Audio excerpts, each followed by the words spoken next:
কত বড় চোর সেটা নিজেরাই ধরা দিয়েছে। রাজ্যে নিয়োগে দুর্নীতি হয়নি, শুধুমাত্র কয়েকটা ভুল হয়েছিল। কেন্দ্রীয় এজেন্সিকে কেন্দ্রীয় সরকার রাজনৈতিক স্বার্থে ব্যবহার করে রাজ্যের তৃণমূল নেতা মন্ত্রীদের গারদে ভরেছে। পার্থ চট্টোপাধ্যায় তো দুর্নীতি করতেই পারেন না, বিশ্বাসই করেন না তৃণমূল সুপ্রিমো থেকে তৃণমূলের নেতা মন্ত্রীরা। আবার জ্যোতিপ্রিয় মল্লিকের তো ভালো মানুষই হয় না, তিনিও নাকি রেশনে দুর্নীতি করেননি। মানিক ভট্টাচার্য তো খুবই ভালো মানুষ, তার দ্বারা দুর্নীতি করা সম্ভবই না।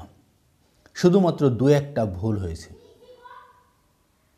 আর এবার আদালতে দাঁড়িয়ে কার্যত কান মোলা দিয়ে স্বীকার করে নিতে হলো 8,000-এর উপরে স্কুল সার্ভিস কমিশনে ভূয় শিক্ষক নিয়োগ করেছে রাজ্য সরকারের নিয়ন্ত্রণাধীন স্কুল সার্ভিস কমিশন।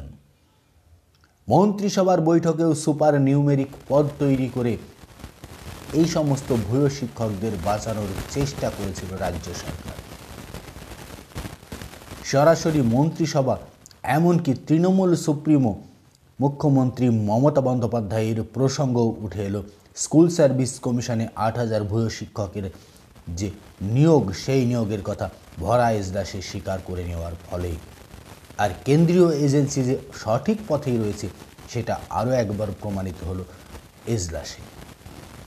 ব্রাত্য বসুরা বারবার দাবি করেছিলেন দু একটা ভুল হয়েছে, নিয়োগে দুর্নীতি হয়নি। মুখ্যমন্ত্রী আবার বলেছিলেন কেন্দ্রীয় এজেন্সি অত্যন্ত সক্রিয় এবং রাজনৈতিকভাবে তৃণমূল নেতা মন্ত্রীদের পিছনে লেগেছে। কিন্তু স্কুল সার্ভিস কমিশন কোন জাদু বলে 8,000-এর উপরে ভূয় শিক্ষক নিয়োগ হয়েছে সেটা আদালতে স্বীকার করলো? তাহলে কি বিচারপতিদের কিলচর খেয়ে?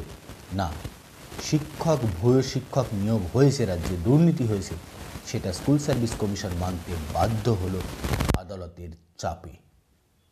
কেমন চাপ? আদালত সঠিক জায়গায় ধরার ফলেই কেন্দ্রীয় এজেন্সি যেভাবে তেড়েফুঁড়ে আসরে নেমে স্কুল সার্ভিস কমিশনের দুর্নীতি চোখে আঙুল দিয়ে আদালতকে দেখিয়ে দিয়েছে, ঠিক তখনই স্কুল সার্ভিস কমিশনের দেওয়ালে পিঠ ঠেকে যাওয়ার পরে আর নড়াচড়ার সুযোগ না পেয়েই কার্যত স্বীকার করে নিতে বাধ্য হলো 8,000 ভূয় শিক্ষক নিয়োগ হয়েছে।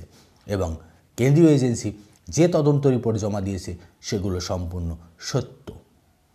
তিনভাবে ভূয় শিক্ষক নিয়োগ করা হয়েছিল। ওএমআর শিট কারচুপি করে, র্যাঙ্ক জাম করে, প্যানেলের মেয়াদ শেষ হয়ে যাওয়ার পরেও অবৈধ প্যানেল থেকে, যেটা কল্যাণ বন্দ্যোপাধ্যায়ও কার্যত না করে স্বীকার করেই নিয়েছিলেন যে অবৈধ প্যানেল থেকে নতুন করে নিয়োগ করা যায় না। তার মানে অবৈধ প্যানেল থেকে নিয়োগ করা হয়েছিল সেটা ঘুরপথে স্বীকার করেও নিয়েছিলেন কল্যাণ বন্দ্যোপাধ্যায়। এবার তৃণমূল সুপ্রিমোর সুপার নিউমেরিক পদ নিয়েও কার্যত ঢোল বেজে গেল বাজারে। অবৈধদের বাঁচানোর চক্রান্ত ছিল, যেটা স্কুল সার্ভিস কমিশনের দেওয়া হলফনামাতে কার্যত স্বীকার করতে বাধ্য হয়েছে এসএসসি।